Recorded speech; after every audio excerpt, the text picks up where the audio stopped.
2025-26ನೇ ಸಾಲಿನ PM ಪೋಷಣ್ ಮಧ್ಯಾಹ್ನ ಉಪಹಾರ ಯೋಜನೆಯಲ್ಲಿ ತಾಲೂಕಿನ ತಾಲೂಕಾ ಹಂತದ ಒಂದು ದಿನದ ತರಬೇತಿ ಕಾರ್ಯಾಗಾರ. ಈ ಇವತ್ತಿನ ಕಾರ್ಯಾಗಾರಕ್ಕೆ ಅಧ್ಯಕ್ಷ ಸ್ಥಾನವನ್ನು ನಮ್ಮ ಮಾನ್ಯ ಹೊನ್ನಾವರ ತಾಲೂಕಿನ ಕಾರ್ಯನಿರ್ವಾಹಕ ಅಧಿಕಾರಿಗಳಿಗೆ ನಾನು ನಿನ್ನೆ ಕೇಳ್ಕೊಂಡಾಗ ಅವರು ಬಹಳ, ಇವತ್ತು ರವಿವಾರ ಆದರೂ ಕೂಡ ಬಹಳ ಖುಷಿಯಿಂದ ಅಡ್ಡಿಲ್ಲ ನಾನು ಬರ್ತೇನೆ ಎಂಬುವಂಥ ಒಪ್ಪಿಗೆಯನ್ನು ನೀಡಿದರು. ನಮ್ಮ ಇವತ್ತಿನ ಕಾರ್ಯಾಗಾರದ ಅಧ್ಯಕ್ಷ ಸ್ಥಾನವನ್ನು ವಹಿಸಿಕೊಂಡಂತಹ ಮಾನ್ಯ ಶ್ರೀ ಪುಟ್ಟೇಗೌಡನ BO ಸರ್ ಆದಂತಹ ಶ್ರೀ ವಿನಾಯಕ ಔದಾನಿ ಸರ್ ಅವರನ್ನು ಕೇಳ್ಕೊಂಡಾಗ ಅವರು ಕೂಡ ತಮಗೆ ಒತ್ತಡ ಇದ್ದರೂ ಕೂಡ ಬಹಳಷ್ಟು ಅವರಿಗೆ ಕೆಲಸದ ಒತ್ತಡ ಇರ್ತದೆ, ಆದರೂ ಕೂಡ ಇವತ್ತಿನ ದಿನ ಬಂದಿದ್ದಾರೆ. ಅವರಿಗೂ ಕೂಡ ನಮ್ಮ ಎಲ್ಲರ ಪರವಾಗಿ ಸ್ವಾಗತವನ್ನು ಹೇಳ್ತಾ ಇದ್ದೇನೆ. ಸ್ವಾಗತವನ್ನು ಪುಷ್ಪ ನೀಡುವುದರ ಮೂಲಕ ಅದೇ ರೀತಿ ನಮ್ಮ ಈ ಇವತ್ತಿನ ತರಬೇತಿ ಕಾರ್ಯಾಗಾರಕ್ಕೆ ಅತಿಥಿಗಳಾಗಿ ಇವರಿಗೆ CRP ಆದಂತಹ ಪ್ರಕಾಶ್ ಅವರು ಮಾಡಬೇಕಂತ. ಅದೇ ರೀತಿ ಇವತ್ತಿನ ತರಬೇತಿಯಲ್ಲಿ 4 ಅಧಿವೇಶನದಲ್ಲಿ ಇವತ್ತಿನ ತರಬೇತಿ ನಡೀತದೆ. ಒಂದು ಸೆಷನ್ ಅಲ್ಲಿ ಅಗ್ನಿಶಾಮಕದವರಿಗೂ ಕೂಡ ನಾವು ಹೋಗಿ ಕೇಳ್ಕೊಂಡಾಗ ಅವರು ಬರ್ತೇನೆ ಅನ್ನುವಂಥ ಒಪ್ಪಿಗೆಯನ್ನು ಕೊಟ್ಟರು.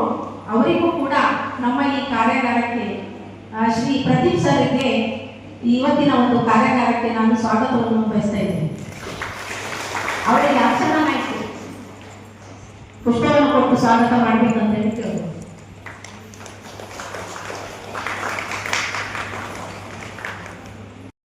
ಬಂದಿದ್ದಾರೆ. ಈ ಬೆಂಕಿಯ ನಿಮ್ಮ ಅಡಿಗೆ ಮನೆಯಲ್ಲಿ ಉಪಯೋಗಿಸುವಂತಹ ಈ ಅಡಿಗೆ ಒಲೆಯ ಬಗ್ಗೆ ಹೇಳಿ ಬಂದಿದ್ದಾರೆ. ಅವರಿಗೂ ಕೂಡ ನಮ್ಮೆಲ್ಲರ ಪರವಾಗಿ ಸ್ವಾಗತವನ್ನು ಹೇಳ್ತಾ ಇದ್ದೇನೆ. ಅವರಿಗೆ ಶಿವರಾಜ್ ಸಾಹೇಬ್ ಅವರು ಬಂದು ಹೂವನ್ನು ಕೊಟ್ಟು ಸ್ವಾಗತವನ್ನು ಮಾಡ್ಕೋಬೇಕು ಅಂತ ಹೇಳ್ತೇನೆ.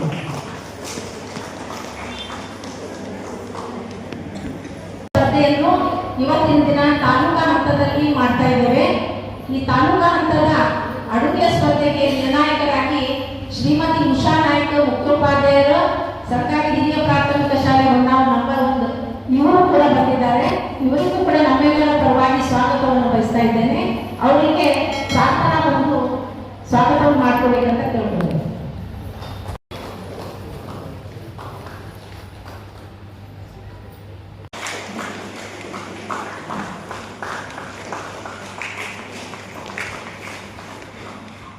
ಮಹತ್ವಾಕಾಂಕ್ಷಿ ಯೋಜನೆಯಾದಂತಹ PM ಪೋಷಣ್ ಮಧ್ಯಾಹ್ನ ಉಪಹಾರ ಯೋಜನೆಯಡಿಯಲ್ಲಿ ಕರ್ತವ್ಯ ನಿರ್ವಹಿಸುತ್ತಿರುವಂತಹ ಮಾತೃ ಹೃದಯಾದಂತಹ ತಾಯಿಯಂತೆ ಶಾಲೆಯ ಎಲ್ಲ ಮಕ್ಕಳಿಗೆ ರುಚಿಕರವಾದಂತಹ ಅಡುಗೆಯನ್ನು ನೀವು ತಯಾರಿಸಿ ಪ್ರೀತಿಯಿಂದ ಎಲ್ಲ ಮಕ್ಕಳಿಗೆ ನೀಡ್ತಾ ಇದ್ದೀರಿ.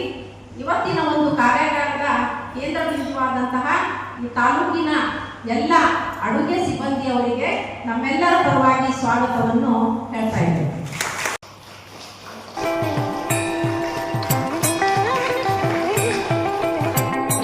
ಬೆಳೆದಾಗ ನಾವೆಲ್ಲ ಆರೋಗ್ಯವಂತರಾಗಿ ಸಾಧ್ಯ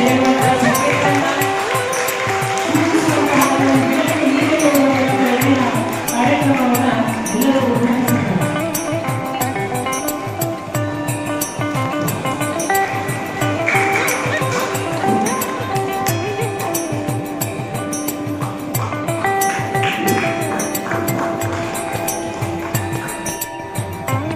ತಾಲೂಕು ಪಂಚಾಯತ್ನ ಅಡಿಯಲ್ಲಿ ಬಂದಿದ್ದರೂ ಸಹ ಅದು ನಮ್ಮ ಇಲಾಖೆಗೆ ಪೂರಕವಾಗಿರ್ತಕ್ಕಂತಹ ನಮ್ಮ ಇಲಾಖೆಯ ಯೋಜನೆ ಅದು. ಹಾಗಾಗಿ ನಾವು ಭಾಗಿದಾರರು. ಇಲಾಖೆ ಪರವಾಗಿ ತಮ್ಮನ್ನೆಲ್ಲ ಇನ್ನೊಮ್ಮೆ ಹೃತ್ಪೂರ್ವಕವಾಗಿ ಸ್ವಾಗತಿಸ್ತಾ ಇದ್ದೇನೆ ಮತ್ತು ಅಭಿನಂದಿಸ್ತಾ ಇದ್ದೇನೆ. ಇವತ್ತಿನ ಈ ಒಂದು ದಿನದ ತರಬೇತಿ ಕಾರ್ಯಾಗಾರದ ಅಧ್ಯಕ್ಷತೆಯನ್ನು ವಹಿಸಿಕೊಂಡಿರತಕ್ಕಂತಹ ಹೊನ್ನಾವರ ತಾಲೂಕಿಗೆ ನೂತನವಾಗಿ ತಾಲೂಕಾ ಪಂಚಾಯತ್ ಕಾರ್ಯನಿರ್ವಹಣಾಧಿಕಾರಿ ಹುದ್ದೆಯನ್ನು ಅಲಂಕರಿಸಿರ್ತಕ್ಕಂತಹ ಶ್ರೀಯುತ ಪುಟ್ಟೇಗೌಡ ಸರ್ ಅವರೇ,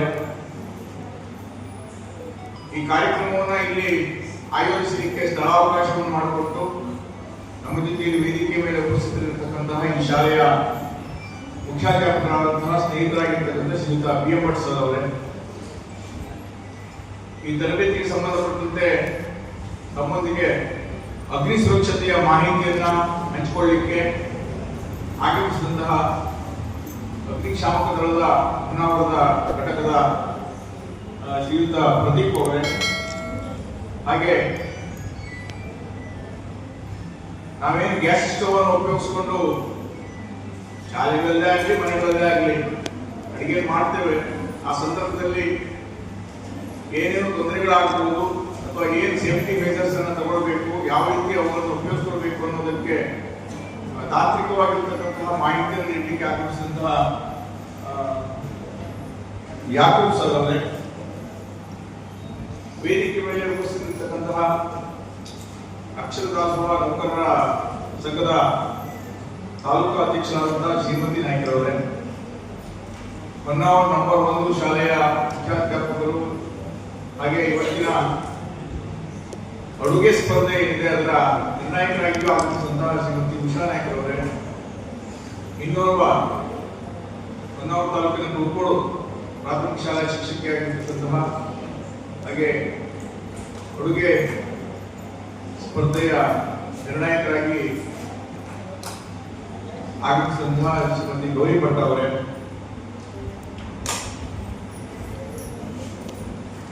ಅಡುಗೆ ಸಿಬ್ಬಂದಿಗಳಿಗೆ ಹೊಸ ತರಬೇತಿ ಅಂತಲ್ಲ, ಈಗಾಗಲೇ ಗೊತ್ತಿರತಕ್ಕಂಥದ್ದು, ಈ ಹಿಂದೆ ಸಾಕಷ್ಟು ಸಲ ಇಂಥ ತರಬೇತಿ ಕಾರ್ಯಕ್ರಮಗಳು ಆಗಿವೆ, ನಿಮಗೆಲ್ಲ ಗೊತ್ತೇ ಇದೆ. ಆದರೂ ಸಹ ಒಮ್ಮೆ ಪುನರವಲೋಕನ ಮತ್ತೊಮ್ಮೆ ರಿಫ್ರೆಶ್ ಮಾಡಲಿಕ್ಕಾಗಿ ತರಬೇತಿಯನ್ನು ನೀಡಲಿಕ್ಕೆ ಸಂಪನ್ಮೂಲ ವ್ಯಕ್ತಿಗಳಾಗಿ ಆಗಮಿಸಿರ್ತಕ್ಕಂತಹ ಶ್ರೀಯುತ ಸಚ್ಚಿದಾನಂದ ಭಟ್ CRP ಅವರು ಬರ್ಕಿ ಕೋಸ್ಟಲ್, ಹಾಗೆ ಶ್ರೀ ಪ್ರಕಾಶ್ ಶೇಟ್ CRP ಹೊನ್ನಾವರ ಕೋಸ್ಟಲ್ ಅವರೇ, ಎಲ್ಲಕ್ಕಿಂತ ಮುಖ್ಯವಾಗಿ ಈ ಕಾರ್ಯಕ್ರಮವನ್ನು ಆಯೋಜಿಸಲಿಕ್ಕೆ ಸಾಕಷ್ಟು ಶ್ರಮವಹಿಸಿ ತಮ್ಮನ್ನೆಲ್ಲ ಸಂಘಟಿಸಿ ಇವತ್ತು ಉತ್ತಮವಾಗಿ ಕಾರ್ಯಕ್ರಮವನ್ನು ಆಯೋಜಿಸಿದಂತಹ ಹೊಸದಾಗಿ ಹೊನ್ನಾವರ ತಾಲೂಕಿಗೆ ತಾಲೂಕು ಪಂಚಾಯತ್ನ ಸಿಬ್ಬಂದಿ ವರ್ಗದವರೇ, ಅಗ್ನಿಶಾಮಕ ದಳದ ಎಲ್ಲ ಸಿಬ್ಬಂದಿ ವರ್ಗದವರೇ, ತಾಲೂಕಿನ ವಿವಿಧ ಪ್ರಾಥಮಿಕ ಮತ್ತು ಪ್ರೌಢಶಾಲೆಗಳಿಂದ ಸರ್ಕಾರಿ ಹಾಗೂ ಅನುದಾನಿತ ಆಗಮಿಸಿರ್ತಕ್ಕಂಥ ಎಲ್ಲ ಮುಖ್ಯ ಅಡುಗೆಯವರೇ, ಸಹಾಯಕ ಅಡುಗೆ ಸಿಬ್ಬಂದಿಯವರೇ, ಮೊಟ್ಟ ಮೊದಲಿಗೆ ನಿಮ್ಮನ್ನೆಲ್ಲ ಅನ್ನದಾತೆಯರು ಅಂತ ನಾನು ಸಂಬೋಧಿಸ್ತೇನೆ. ಯಾಕೆ ಕೇಳಿದ್ರೆ ಮತ್ತೆ ನಿಮ್ಮ ಕೆಲಸಕ್ಕೆ ಮೆಚ್ಚುಗೆಯನ್ನು ಕೂಡ ವ್ಯಕ್ತಪಡಿಸ್ತೇನೆ. ಯಾವಾಗಿಂದ ಅಕ್ಷರ ದಾಸೋಹ ಯೋಜನೆ, ಈಗ ನಾವು PM ಪೋಷಣ ಅಂತ ಕರೀತೇವೆ, ಪ್ರಾರಂಭ ಆಗಿದೆಯೋ ಆವತ್ತಿನಿಂದಲೂ ಹೊನ್ನಾವರದಲ್ಲಿ ಯಾವುದೇ ಅಹಿತಕರವಾಗಿರ್ತಕ್ಕಂಥ ಘಟನೆಗಳು ನಡೆದದ್ದು ಇಲ್ಲ. ಅದರಲ್ಲಿ ನಿಮ್ಮ ಕೊಡುಗೆ ಬಹಳ ಇದೆ. ಅದಕ್ಕಾಗಿ ನಿಮ್ಮನ್ನ ತಾಲೂಕಾ ಶಿಕ್ಷಣಾಧಿಕಾರಿಯಾಗಿ ಅಭಿನಂದಿಸ್ತಾ ಇದ್ದೇನೆ. ಇಷ್ಟು ದಿವಸ ಆಗಿಲ್ಲ, ಮುಂದುವರೆದು ಆಗುವುದಿಲ್ಲ.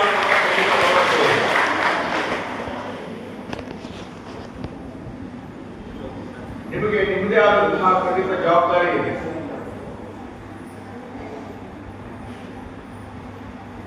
ಮನೆಯಲ್ಲಿಯೂ ಕೂಡ ಕೆಲಸವನ್ನ ನಿಭಾಯಿಸಿಕೊಂಡು ಶಾಲೆಗಳಲ್ಲಿಯೂ ಸರಿಯಾದ ಸಮಯಕ್ಕೆ ಬಂದು ರುಚಿಕರವಾಗಿರ್ತಕ್ಕಂತಹ ಅಡುಗೆಯನ್ನ ಸಿದ್ಧಪಡಿಸಿ ಮಕ್ಕಳಿಗೆ ಗುಣಪಡಿಸುವಂತಹದ್ದು. ಈಗ ಎಷ್ಟೋ ವರ್ಷಗಳಿಂದ ಈ ಕೆಲಸ ಆಗ್ತಾ ಇದೆ. ಶಾಲೆಗಳಲ್ಲಿ ಓದ್ತಾ ಇರ್ತಕ್ಕಂತಹ ಎಲ್ಲ ವಿದ್ಯಾರ್ಥಿನಿಯರು ನಿಮ್ಮ ಕೈ ಅಡುಗೆಯ ರುಚಿಯನ್ನು ನೋಡಿದವರು. ಬರೀ ವಿದ್ಯಾರ್ಥಿಗಳು ಅಷ್ಟೇ ಅಲ್ಲ, ಊಟದ ಸಮಯದಲ್ಲಿ ಯಾವುದೇ ಇಲಾಖೆಯ ಅಧಿಕಾರಿಗಳು ಬರಲಿ, ಇಲಾಖೆಯೇತರ ಪ್ರತಿನಿಧಿಗಳು ಬಂದಿದ್ದಿರಲಿ, ದಿನನಿತ್ಯದ ಕೆಲಸವನ್ನು ಹೊರತುಪಡಿಸಿ ಶಾಲೆಯಲ್ಲಿ ಏನಾದರೂ ವಾರ್ಷಿಕೋತ್ಸವ ಅಥವಾ ಇನ್ನಿತರೆ ಪ್ರತಿಭಾ ಕಾರಂಜಿ, ಒಂದು ಶಾಲೆಯಲ್ಲಿ ಕ್ರೀಡಾ ಚಟುವಟಿಕೆಯನ್ನು ಆಯೋಜಿಸಿದಾಗ ಇಂಥ ಎಲ್ಲ ಸಂದರ್ಭಗಳಲ್ಲಿ ಎಚ್ಚೆತ್ತುಕೊಳ್ಳುತ್ತದೆ. ಮೀಟಿಂಗ್ ಮಾಡಿ ತರಬೇತಿಯನ್ನು ಕೊಟ್ಟು ನಿಮ್ಮನ್ನ ಜಾಗೃತಿಯನ್ನಾಗಿ ಮಾಡುವಂತೆ ನಮಗೆ ಆದೇಶ ಇರ್ತದೆ.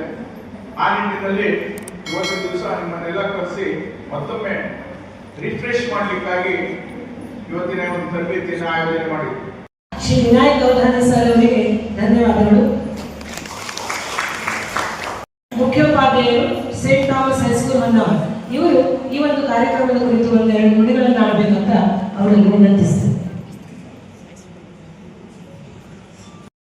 ಯಥಾ ಚಿತ್ತಂ ತಥಾ ವಾಚೋ ಯಥಾ ವಾಚಸ್ತಥಾ ಕ್ರಿಯಾಃ ಚಿತ್ತೇ ವಾಚಿ ಕ್ರಿಯಾಯಾಂಚ ಮಹತಾಂ ಏಕರೂಪ. ಈ ಮಾತು, ಈ ಶ್ಲೋಕ ನಾವು ನಮ್ಮ ಕಾರ್ಯ, ನಮ್ಮ ದಕ್ಷತೆ ಹಾಗೂ ನಮ್ಮ ಕರ್ತವ್ಯ ನಿರ್ವಹಣೆಯನ್ನು ಸೂಚಿಸುವಂತಹ ಒಂದು ಮಾತು.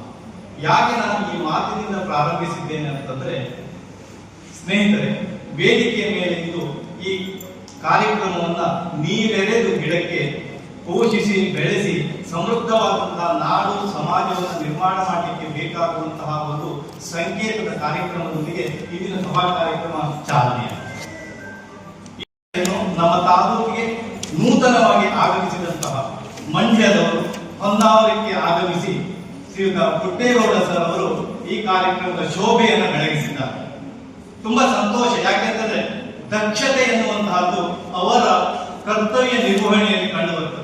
ಶಿಕ್ಷಣ ಇಲಾಖೆಯಲ್ಲಿ ತಮ್ಮ ಕರ್ತವ್ಯವನ್ನು ಪ್ರಾರಂಭಿಸಿ ಇಂದು ತಾಲೂಕಿನ ಒಂದು ಅತ್ಯುನ್ನತ ಹುದ್ದೆಯಾದಂತಹ ಕಾರ್ಯ ನಿರ್ವಹಣಾ ಅಧಿಕಾರಿಗಳಾಗಿ ಹೊನ್ನಾವರಕ್ಕೆ ಬಂದು ಹೊನ್ನಾವರದ ಒಂದು ಏಳಿಗೆ ಅಭಿವೃದ್ಧಿಯಲ್ಲಿ ತಮ್ಮನ್ನು ತಾವು ತೊಡಗಿಸಿಕೊಂಡು ಅದರಲ್ಲಿ ಉತ್ತಮವಾದಂತಹ ಒಂದು ಗುಣಮಟ್ಟದ ತಾಲೂಕು ನಿರ್ಮಾಣದಲ್ಲಿ ಕರ್ತವ್ಯ ಪ್ರಜ್ಞೆಯೊಂದಿಗೆ ಉತ್ತಮವಾದಂತಹ ಕಾರ್ಯನಿರ್ವಹಿಸುತ್ತಿರುವಂತಹ ನಮಗೆಲ್ಲರಿಗೂ ಮಾದರಿ ಆದರ್ಶಪ್ರಾಯದಲ್ಲಿ ಮೂರುವರಾದ ಹೊನ್ನಾವರಕ್ಕೆ ಬಿಯಾಗಿ ಬರಲಿಕ್ಕೆ ಯಾರು ಒಪ್ಪುವುದಿಲ್ಲ. ಯಾಕೆ ಒಪ್ಪುವುದಿಲ್ಲ ಅಂತಂದ್ರೆ ಸರ್, ಇಲ್ಲಿಯ ನಿರ್ವಹಣೆ ಮಾಡಲಿಕ್ಕೆ ತುಂಬಾ ಕಷ್ಟ. ಅತಿ ಹೆಚ್ಚು ಶಿಕ್ಷಕರು, ಅತಿ ಹೆಚ್ಚು ಶಾಲೆಗಳು, ಅದರ ನಿರ್ವಹಣೆ ಹಳ್ಳಿ ಕೇರಿ ಎಲ್ಲ ಇದೆ. ಅಂತಹದ್ರಲ್ಲಿ ಸರ್ ಸಮರ್ಥವಾಗಿ ಈ ಒಂದು ಕಾರ್ಯವನ್ನು ನಿರ್ವಹಿಸ್ತಾ ಇದ್ದಾರೆ. ಅದನ್ನು ನಮಗೆ ತುಂಬಾ ಸಂತಸ ಅನಿಸ್ತದೆ. ಅದೇ ರೀತಿಯಲ್ಲಿ ಅಕ್ಷರ ದಾಸೋಹದ ನಿರ್ವಹಣೆ ಶ್ರೀಯುತ ಸಹನಾ ಪಟ್ಟಣ ಮೇಡಮ್ ಅವರು ಅತ್ಯಂತ ಚೆನ್ನಾಗಿ ನಿರ್ವಹಣೆ ಮಾಡ್ತಾ ಇದ್ದಾರೆ. ನೀವು ಇಲ್ಲೆಲ್ಲ ಸೇರಿದ್ರಿ ಅಂದ್ರೆ ತಾಲೂಕಾ ಕಾರ್ಯನಿರ್ವಹಣಾಧಿಕಾರಿಗಳು ಹಾಗೂ ಸಹಾಯಕ ನಿರ್ದೇಶಕರ ಒಂದು ನಿರ್ದೇಶನದ ಮೇರೆಗೆ ಈ ಕಾರ್ಯಕ್ರಮ ಚೆಂದ ಆಗಬೇಕು, ಕಾರ್ಯಕ್ರಮ ಯಶಸ್ವಿ ಆಗಬೇಕು ಅನ್ನೋದಕ್ಕೆ ಕಾರಣೀಭೂತರು ನೀವಿದ್ದಾಗ ಮಾತ್ರ ಯಶಸ್ವಿ ಆಗ್ತದೆ. ದಿನ ಮಾಡಿದ್ದೇ ಹೇಳ್ತಾರಲ್ವಾ, ಆ ಒಂದು ಪ್ರಶಂಸೆ ನೀವು ಪಡೆಯಬೇಕಾದ್ರೆ ನೀವು ಮಕ್ಕಳಿಗೆ ಏನನ್ನ ನೀಡ್ತೀರಲ್ಲ ಅದು ಅತಿ ಮುಖ್ಯವಾಗುತ್ತೆ. ಹೌದಲ್ಲ? ಆ ತೃಪ್ತಿ ನಮ್ಮ ಕೆಲಸದಲ್ಲಿ ನಾವು ಮಾಡುವುದಕ್ಕಿದೆಯಲ್ಲ ಅದು ದೈವ ಪ್ರೀತಿ. ಯಾರನ್ನೂ ಮೆಚ್ಚಿಸ್ಲಿಕ್ಕೆ ಸಾಧ್ಯ ಇದೆಯೇನು? ಇಲ್ಲ. ನಾವು ಯಾರನ್ನ ಮೆಚ್ಚಬೇಕು? ನಮ್ಮ ಅಂತರಾತ್ಮ ಅಂದ್ರೆ ಭಗವಂತ ಅಂದ್ರೆ ಬೇರೆ ಯಾರು, ನಮ್ಮ ಆತ್ಮ, ನಮ್ಮ ಅಂತರಾತ್ಮ. ನಮಗೆ ನಾವು ತೃಪ್ತಿಯನ್ನು ಹೊಂದಿದ್ದರೆ, ಮೆಚ್ಚುಗೆಯನ್ನು ವ್ಯಕ್ತಪಡಿಸಿದರೆ, ನಾನು ನನ್ನ ಕರ್ತವ್ಯದ ಪ್ರಜ್ಞೆಯಿಂದ ಚೆನ್ನಾಗಿ ಮಾಡಿದರೆ ಅನಿಸುತ್ತೆ, ದೇವರು ಸದಾ ಮೆಚ್ಚುತ್ತಾನೆ, ಸದಾ ಹರಿಸ್ತಾರೆ. ಅಂತಹ ಒಂದು ಕಾರ್ಯವನ್ನು ನೀವು ಮಾಡ್ತಾ ಇದ್ದೀರಾ, ಮುಂದೆಯೂ ಮಾಡಿ. ಸರ್, ಕಳೆದ ಒಂದು ವರ್ಷದ ಒಂದು ಉದಾಹರಣೆ ಆಗ್ತದೆ. ಇಲ್ಲೇ ಕಾರ್ಯಕ್ರಮ ನಡೆದಿತ್ತು, ಎಲ್ಲ ಇದಕ್ಕೂ ಒಡೆದು ನಡೆದಿತ್ತು. ನಮ್ಮ APF ನಿಂದ ಸಾಧಾರಣ ಎಲ್ಲ ಲೀಸ್ಟ್ ಬಂದಿತ್ತು. ಶ್ರೀಯುತ GS ನಾಯ್ಕ್ ಸರ್ ಅವರಿದ್ರು. ಆದ್ರೆ ಹೊನ್ನಾವರ ತಾಲೂಕಿನಲ್ಲಿ ಒಂದೂ ಕಂಪ್ಲೇಂಟ್ ಇಲ್ಲ ಆಗಿದೆ. ಅದು ಸರಿ ಇಲ್ಲ, ಇದು ಸರಿ ಇಲ್ಲ, ಒಂದಿಷ್ಟು ಲೀಸ್ಟ್ ಮಾಡಿದ್ರು. ಸ್ಟೇಟ್ ಲೆವೆಲ್ ಇಂದ ಬಿಟ್ಟಿದ್ದು. ಹೊನ್ನಾವರದಲ್ಲೂ 5 ಶಾಲೆಯಲ್ಲಿ ಇನ್ಸ್ಪೆಕ್ಷನ್ ಆಗಿತ್ತು. ವಾರದಲ್ಲೇ ಇದ್ದಿದ್ರು ಅವರು. ಅದು ಸಾಮಾಜಿಕ ಒಡೆಯುತ್ತೆ. ಕೊನೆಗೆ ಒಂದು ರಿಪೋರ್ಟ್ ಬರ್ತದೆ. ಈಗ ಎಲ್ಲರಿಗೂ ಗೊತ್ತಿದೆ, ನಮಗೆಲ್ಲ ಗೊತ್ತಿದೆ. ಆದರೆ ಹೊನ್ನಾವರ ತಾಲೂಕಿನ ಹೆಸರೇ ಇಲ್ಲ ಅದರಲ್ಲಿ. ಕ್ರೆಡಿಟ್ ಯಾರಿಗೆ ಹೋಗ್ತದೆ? ಆತ್ಮತೃಪ್ತಿ. ನಾವು ನಿಷ್ಠೆಯಿಂದ ಪ್ರಾಮಾಣಿಕತೆಯಿಂದ ಕೆಲಸ ಮಾಡಿದಾಗ ಅದು ನಮ್ಮನ್ನ ಹರಿಸ್ತದೆ. ಅಂತಹ ಒಂದು ಉತ್ತಮ ಕಾರ್ಯ ಹಿಂದೂ ಮಾಡಿದ್ದೀರಿ, ಇನ್ನು ಮುಂದೆಯೂ ಮಾಡಿ. ಅದರ ಮುಖಾಂತರ ಆ ಭಗವಂತನನ್ನು ಏನ್ ಮಾಡಿ ತೃಪ್ತಿಪಡಿಸಿ ನಿಮ್ಮ ಮಕ್ಕಳು. ಪ್ರಾಮಾಣಿಕತೆ, ನಮ್ಮ ಕರ್ತವ್ಯವನ್ನು ನಾವು ನಿಷ್ಠೆಯಿಂದ ಮಾಡಬೇಕು ಅಂತ ಎಂಬುವಂತಹ ಕಿವಿ ಮಾತುಗಳನ್ನು ಹೇಳಿದಂತಹ ಶ್ರೀ BM ಭಟ್ ಸರ್ ಅವರಿಗೆ ಧನ್ಯವಾದಗಳು. ಇಂದಿನ ಕಾರ್ಯಕ್ರಮದ ಅಧ್ಯಕ್ಷತೆಯನ್ನು ವಹಿಸಿದಂತಹ ಶ್ರೀ ಪುಟ್ಟೇಗೌಡ, ಮಾನ್ಯ ಕಾರ್ಯನಿರ್ವಾಹಕ ಅಧಿಕಾರಿಗಳು, ತಾಲೂಕಾ ಪಂಚಾಯತ್ ಹೊನ್ನಾವರ, ಇವರು ಈ ಒಂದು ಸಭೆಯನ್ನು ಉದ್ದೇಶಿಸಿ 2 ಮಾತುಗಳನ್ನು ಆಡಬೇಕಂತ ಅವರಲ್ಲಿ ವಿನಂತಿಸಿದರು.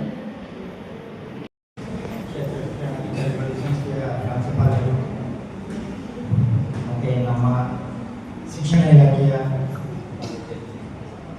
ಅಡುಗೆ ಸಿಬ್ಬಂದಿಗಳು, ಏನೇ ಆದ್ರೂ ಇದು ಇವತ್ತಿನ ತರಬೇತಿ ಸಾರ್ಥಕ ಆಯಿತು ಅಂತಾನೆ ಒಂದು ಖುಷಿ. ಮತ್ತು ನನಗೆ ಇಲ್ಲಿಗೆ ಬಂದ ನಂತರ ಖುಷಿಯಾದ ವಿಚಾರ ಅಂದರೆ ಈ ಸಂಸ್ಥೆಯ ಪ್ರಾಂಶುಪಾಲರು ಹೇಳಿದರು ನನ್ನ ದೊಡ್ಡ ಇದೆ, ಹಾಗಾಗಿ ಕಂಡಕ್ಟಿರಿ ಯಾರು ತಪ್ಪಾಯಿಸ್ಬೇಡಿ. ಈ ಸಂಸ್ಥೆಯ ಪ್ರಾಂಶುಪಾಲರು ಹೇಳಿದರು, ಈ ಸಂಸ್ಥೆಯ ಶಂಕುಸ್ಥಾಪನೆ ಮಾಡಿದವರು ಮೈಸೂರಿನ ದೊರೆಯನ್ನು ಜಯಚಾಮರಾಜೇಂದ್ರವರಂತೆ. ಅಂತಹ ಪ್ರತಿಷ್ಠಿತ ಸಂಸ್ಥೆಯಲ್ಲಿ ತರಬೇತಿ ಕಾರ್ಯಕ್ರಮ ನಡೀತಾ ಇದೆ. ಮತ್ತು ಇದನ್ನು ನೋಡುವಂಥ ಭಾಗ್ಯ ಸಿಕ್ಕಿದ್ದು ನನಗೂ ಖುಷಿ ವಿಚಾರ. ಎಲ್ಲ ಅಚ್ಚುಕಟ್ಟು ವ್ಯವಸ್ಥೆನೂ ಮಾಡಿದ್ದೀವಿ. ನೀವು ತರಬೇತಿ ತಗೊಂಡು ಉತ್ತಮವಾಗಿ ಕೆಲಸ ಮಾಡಿ.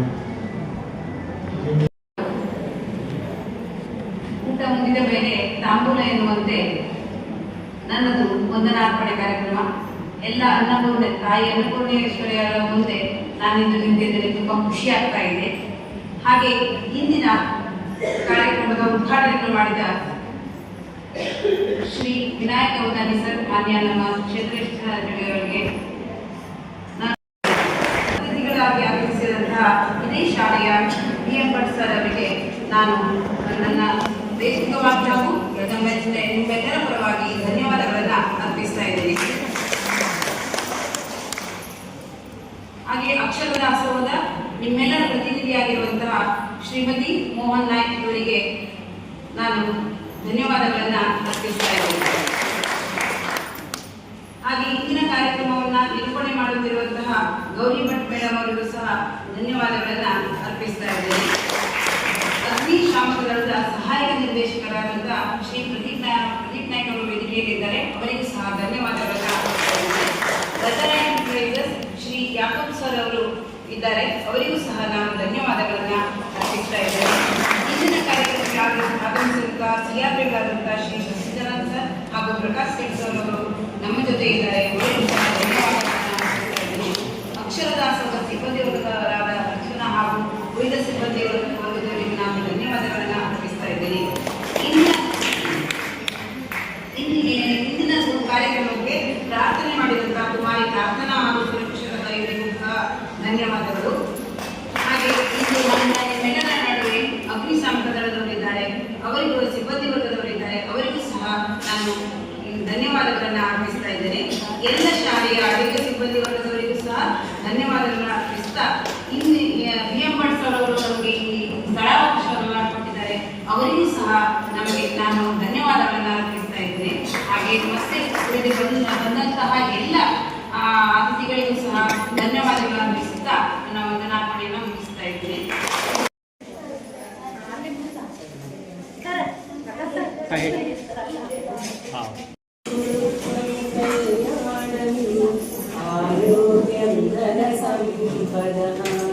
ಶುಭಂ ಕುರು ತ್ವಂ ಕಲ್ಯಾಣಂ ಆರೋಗ್ಯಂ ಧನ ಸಂಪದಃ ವಿನಾಶಾಯ ದೀಪಜ್ಯೋತಿ ನಮೋಸ್ತುತೆ ದೀಪಜ್ಯೋತಿ ನಮೋಸ್ತುತೆ ದೀಪಜ್ಯೋತಿ ಪರಬ್ರಹ್ಮ ದೀಪಜ್ಯೋತಿ ಜನಾರ್ದನಃ ದೀಪಜ್ಯೋತಿ ಪರಬ್ರಹ್ಮ दीपज्योतिर्जनार्दनः दीपो हरतु मे पापं सन्ध्यादीप नमोऽस्तु ते।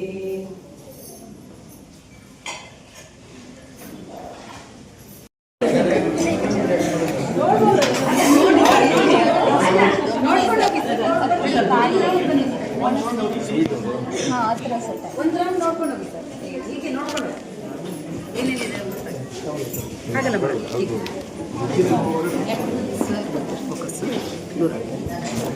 ಮನೆಯಲ್ಲೇ ಮಾಡ್ಕೊಂಡಿದ್ದಾರೆ.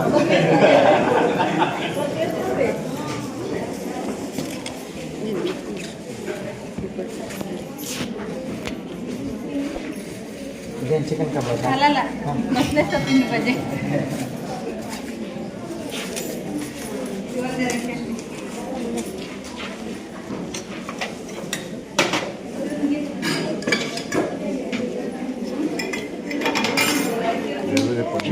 ಅಲ್ವಾ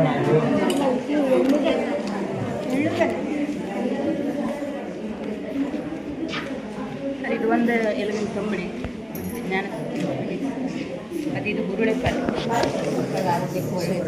ಇದು ರಸ ಹೇಳಿ ಮತ್ತು ಅದು ಹೂವು ಮಾಡ್ಬೋದು ಮತ್ತು ಥಂಡಿ ಆದರೂ ಸ್ವಲ್ಪ ಕುಡಿಬೋದು ಇದು ಮೊಳಕೆ ಕಾಳು ಇದು ಅಲ್ಲ ಕೊಚ್ಚಲಕ್ಕಿ ಹೇಳಿ ಅದನ್ನು ಹುಡುಕಿ ಉಂಡೆಗಳು ಬಾಯ್ಲ್ ನೀರಲ್ಲಿ ಕಲಸಿ ಎಲ್ಲ ಹಾಕಿ ಕಾಯಿ ಹಾಕಿ ಉಂಡೆಗಳು ಇದು ನುಗ್ಗಿ ಸೊಪ್ಪಿನ ಪಲ್ಯ ಹುರುಳಿ ಚಟ್ನಿ ಇದು ಹಾಗಲಕಾಯಿ ಸಾರು ಇದು ಪಪ್ಪಳಕ್ಕೆ ಹಾಗಲಕಾಯಿ ಪ್ಲೇಟ್ ಏನೂ ಇಲ್ಲಲ್ಲ ಚಿಕನ್ ಮಸಾಲ ಪಪ್ಪಳಕಾಯಿ ಹಲ್ವಾ ಪಪ್ಪಳಕಾಯಿ ಹಲ್ವಾ ನುಗ್ಗಿ ಸೊಪ್ಪಿನ ತೊಗರಿಬೇಳೆ ಎಲ್ಲ ಕಡಲೆಬೇಳೆ ಹೋಗಿ ಮಾಡ್ತಾರೆ. ಶಾಲೆಗೆ ಏನು ಉಪಯೋಗ ಮಾಡ್ತೀವಲ್ಲ ಅದೇ ಮಾಡ್ತೀವಿ ಸರ್. ಇದು ರೈಸ್ ಅಲ್ಲ ರೈಸ್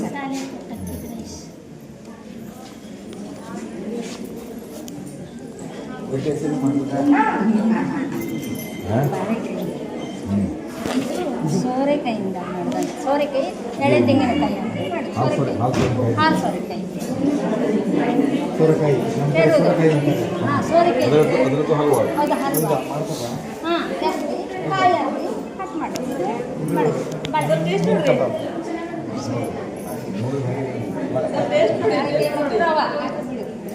ಇದು ಸುವರ್ಣಗೆಡ್ಡೆಯಿಂದ ಮಾಡಿ ಹಾಂ ಇದು ಸೊಪ್ಪನ್ನು ಹೊರತು ಪೀಸ್ ತಂಬುಚ್ಚಿ ಇದು ಎಲ್ರಿಗೂ ಅರ್ಥ ಆಗೋರಿಗೆ ಸುಗನ್ಯ ತಂದಿದ್ದೀರಲ್ಲ ಉದ್ಯೋಗ ಮಾತಾಡಿ ಅಲ್ವಾ? ಹೌದು ಮಾಡಿದ್ದು ಇದು ಸುವರ್ಣಗೆಡ್ಡೆ ಪಲ್ಯ ಮಾಡಿದ್ದೇನೆ. ಯಾವುದು ರಾ ಮಟೀರಿಯಲ್ ಯಾರು ಅಂತಿದೆ? ಈ ಸೊಪ್ಪು ನುಗ್ಗೆ ಸೊಪ್ಪು ರಾಗಿ ನೋಡಿ ಇದು ನಿಮ್ಮ ಕಡೆ ಇದೆ ರಾಗಿ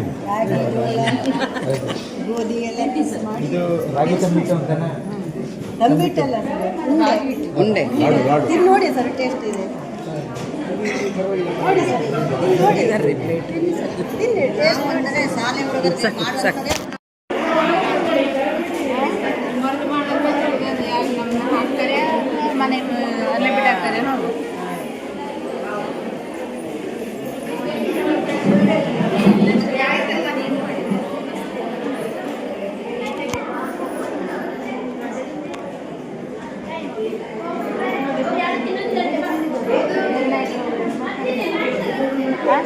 ಅಲ್ಲಿ ಕೊಡೆ ಕೂಡ ಚೈನ ಇದು ತಗೊಂಡೋಗಿ ಲೇಟ್ ಹಾಕಿ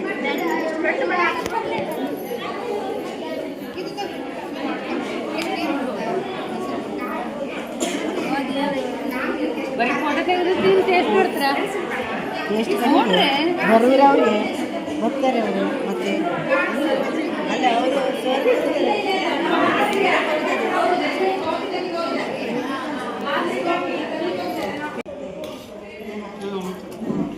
ಎಲ್ಲ ಹಾಕಿ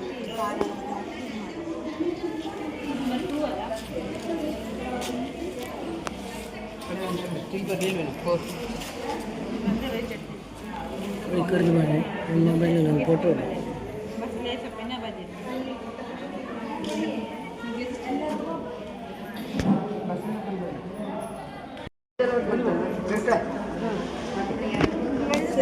ಹೇಳುದಲ್ಲ ಸಂಜೆ ಯಾಕೆ ಮಾಡಿದ್ರೆ ನಿಮಗೆ ಎಲ್ಲರೂ ಅಂತಂದ್ರೆ ಆ ಕಾಳು ತಂದು ಕೊಡ್ತಾರೆ ಅದರಲ್ಲಿ ಗಂಡನೂ ಇದನ್ನು ಯಾರು ಮಾಡೋದು ಮಾಡ್ತಾರೆ ತುಪ್ಪದಲ್ಲಿ ಅವ್ರಿಗೆ ಮಾವಿನ ಚಲೋ ಚೆನ್ನಾಗಿದೆ ಹುರುಳಿಕಾಳು ಮಕ್ಕ ಬೆಳೆಸಿ ಮಾಡ್ಬೋದು ಹುರುಳಿಕಾಳು ಹುರುಳಿಕಾಳು ನಾವು ಈ ಕಡೆಗೆಲ್ಲ ಬಳಸೋದು ಕಡಿಮೆ ಇರ್ತದೆ ಮೊಳಕೆ ಕಟ್ ಮಾಡ್ತೀವಿ ಹಾಂ ಮೊಳಕೆ ಕಟ್ಟಿ ಮಾಡೋದು ಇದು ಒಂದೆಲ್ಲ ತಂಬಳಿ ಇದು ಬೆಳಿಗ್ಗೆ ಮಕ್ಕಳಿಗೆ ಒಂದು 2 ಎಲೆ ತಿನ್ನು ಕೊಟ್ಟರೆ ಒಳ್ಳೆಯದು ಈಗಿನ ಮಕ್ಕಳು ತಿನ್ನೋದೇ ಇಲ್ಲ ಸೊಪ್ಪೆಲ್ಲ ಬೆಳೆದ ಸೊಪ್ಪು ನುಗ್ಗೆ ಸೊಪ್ಪು ನುಗ್ಗೆ ಸೊಪ್ಪಿನ ಪಲ್ಯ ನುಗ್ಗೆ ಸೊಪ್ಪು ಇದು ರಸಂ ಅದು ಅನಿವಾರ್ಯ ಆಗಿದೆ. ಬೆಳಗಿನ ನಾವು ಕಾರ್ಯಕ್ರಮ ಶುರುವಾಗಬೇಕಾಯ್ತು 9:30ಕ್ಕೆ, ಆದರೆ ಕಾರ್ಯಕ್ರಮ ಶುರುವಾಗಬೇಕಾದ್ರೆ ಲೇಟ್ ಆಗಿದೆ. ಈಗ ನಮ್ಮದು ಕಾರ್ಯಕ್ರಮದಲ್ಲಿ ಮೊದಲೇ ಅಡುಗೆ ಸ್ವಚ್ಛತೆ ಮತ್ತು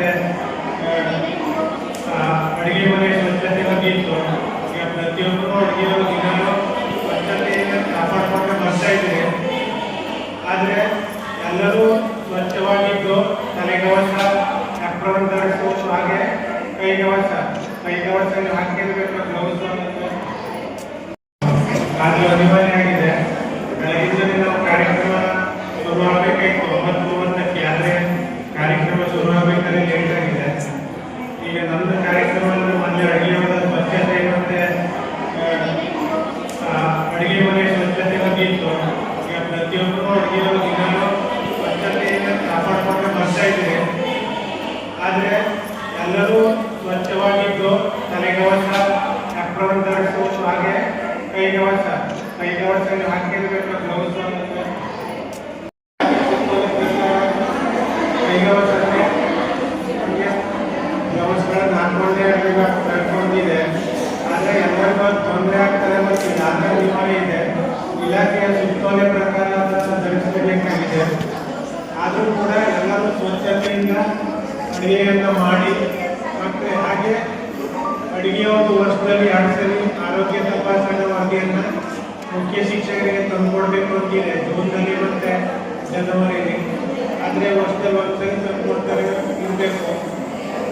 ನಮ್ಮ ಸಮೀಪದ ಪ್ರಾಥಮಿಕ ಆರೋಗ್ಯ ಕೇಂದ್ರಕ್ಕೆ ಹೋಗಿ ಸ್ವಚ್ಛತೆಗಾಗಿ ಮುನ್ನೆಚ್ಚರಿಕೆ ಕ್ರಮವನ್ನು ಯಾವ ರೀತಿ ತಗೊಳ್ಬೇಕು, ಹೇಗೆ ಒಂದು ಅವಘಡ ಸಂದರ್ಭಗಳಲ್ಲಿ ಹೇಗೆ ನಿಮ್ಮನ್ನ ನೀವು ರಕ್ಷಿಸ್ಕೋಬೇಕು ಅಥವಾ ಇನ್ನೊಬ್ಬರನ್ನ ರಕ್ಷಿಸ್ಕೋಬೇಕು ಅನ್ನೋದರ ಕುರಿತು ಇವತ್ತು ಈ ತರಬೇತಿ ಕಾರ್ಯಕ್ರಮವನ್ನ ಈಗ ಪ್ರಾರಂಭಿಸೋಣ. ನಾನು ಉಪನ್ಯಾಸ ನೀಡಿದ್ದೆ, ಇವಾಗ ರಿಪೀಟ್ ಆಗ್ಬೋದು. ನಿಮ್ಗೆ ಈ ಉಪನ್ಯಾಸದಲ್ಲಿ ಏನೇ ಒಂದು ಡೌಟ್ ಇದ್ರು ವಾಪಸ್ ಕ್ವಶನ್ ಕೇಳ್ಬೋದು. ಯಾಕಂತ ಹೇಳಿದ್ರೆ ಉಪನ್ಯಾಸ ಭಾಷಣ ಆಗಿರಬಾರ್ದು. ಉಪನ್ಯಾಸ ಅಂತ ಹೇಳಿದ್ರೆ ಮ್ಯೂಚುವಲ್ ಇರಬೇಕು. ನಾನೇನೋ ಹೇಳಿದ್ರೆ ಅದನ್ನ ನೀವು ವಾಪಸ್ ನಿಮ್ಗೆ ಅರ್ಥ ಆಗಿದ್ರೆ ಕ್ವಶನ್ ಕೇಳಿ ಅದಕ್ಕೆ ನಾವು ಉತ್ತರ ನೀಡೋ ರೀತಿ ಹೊಂದಿದ್ರೆ ಅದಕ್ಕೆ ಉಪನ್ಯಾಸ ಅಂತ ಕರ್ಕೊಳ್ಬೋದು. ಇಲ್ಲ ಅಂದ್ರೆ ಅದು ಭಾಷಣ ಆಗಿರುತ್ತೆ.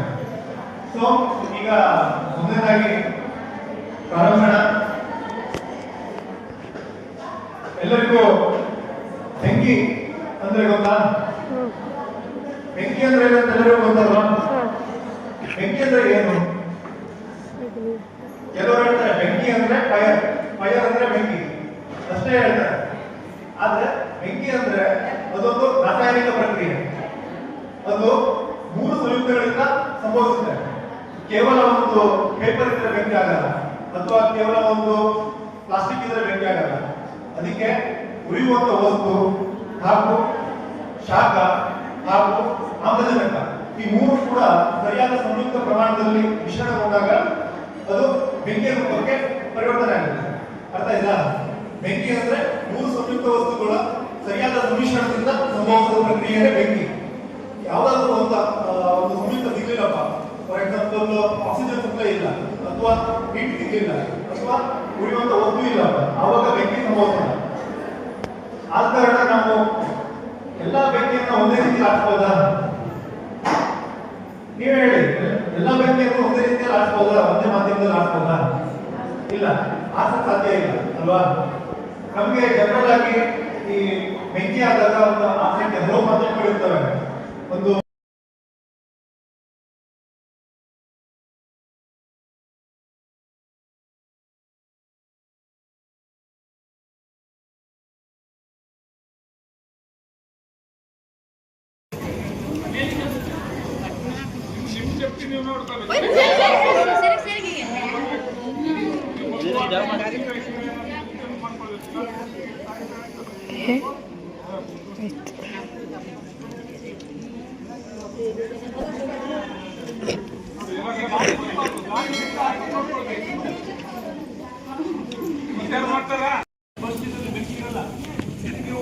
ಫಸ್ಟ್ ಪಾಯಿಂಟ್ ಅಲ್ಲಿ ಆಫ್ ಮಾಡ್ಬೋದು.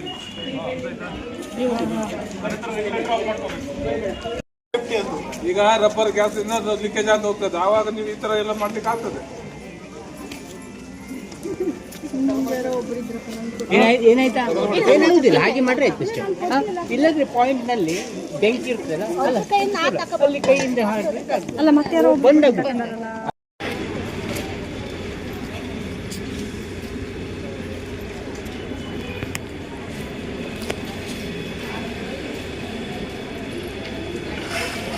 ನೋಡಿ, ಇದು ಎಷ್ಟು ಮೀಟರ್? 15 ಮೀಟರ್ಗಿಂತ ಮೇಲೆ 3 ಹೆಕ್ಟರ್ 4 ಹೆಕ್ಟರ್ ಬಿಲ್ಡಿಂಗ್ ಮೇಲೆ ತನಕ ನಾವು ಬೆಂಕಿ ಹಾಕ್ಲಿಕ್ಕೆ ಆಗ್ತದೆ. ಈಗ ಎಷ್ಟು ಅದು ಅಲ್ಲಿಂದ ಇಲ್ಲಿ ಕೊಡ್ತಾರೆ ನೋಡು, ಅದು ಫಸ್ಟ್ ನೋಡಿ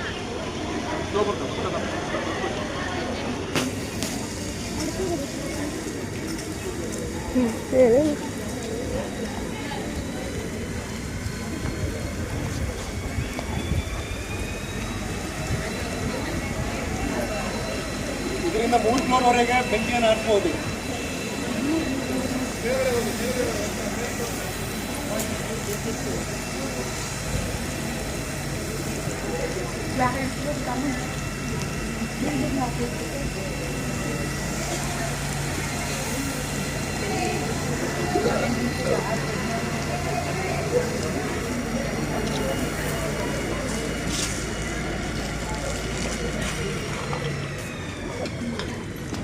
ಇದು ಕೆರೋಸಿನ್ ಪೇಂಟ್ ಅಂಗಡಿಯೆಲ್ಲ ಬೆಂಕಿ ಆದಾಗ ಇದು ಫೋಮ್ ಅಂತ ಹೇಳಿ ಫೋಮ್ ಅಂತ ಹೇಳಿದ್ರೆ ನೊರೆ ಯಾವ ಥರ ಫಾರ್ಮೇಷನ್ ಆಗುತ್ತೆ, ನೀರು ಬರ್ತಾ ಇರುತ್ತೆ. ಆವಾಗ ನಾವು ಈ ಫೋಮಲ್ಲಿ ಇದನ್ನು ಡಿಪ್ ಮಾಡಿದಾಗ ಅದು ಇದನ್ನು ಒಳಗಡೆ ಹೇಳ್ಕೊಡುತ್ತೆ ಫೋಮನ್ನು. ಆವಾಗ ಯಾವ ಥರ ಇದು ಫೋಮ್ ನೊರೆ ಥರ ಬರುತ್ತೆ. ಇದು ಆಯಿಲ್ ಫೈರ್ ಮತ್ತು ಪೆಟ್ರೋಲು, ಡೀಸೆಲ್, ಸೀಮೆ ಎಣ್ಣೆಗೆ ಫೈರ್ ಆದಾಗ ಇದನ್ನು ಹಾಕಿ ನಾವು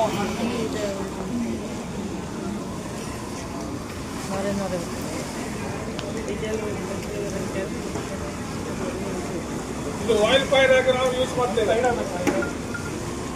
ಸ್ವಲ್ಪ ಈ ಕಡೆ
ಬೆಂಕಿಯನ್ನು ಹಚ್ಬೋದು.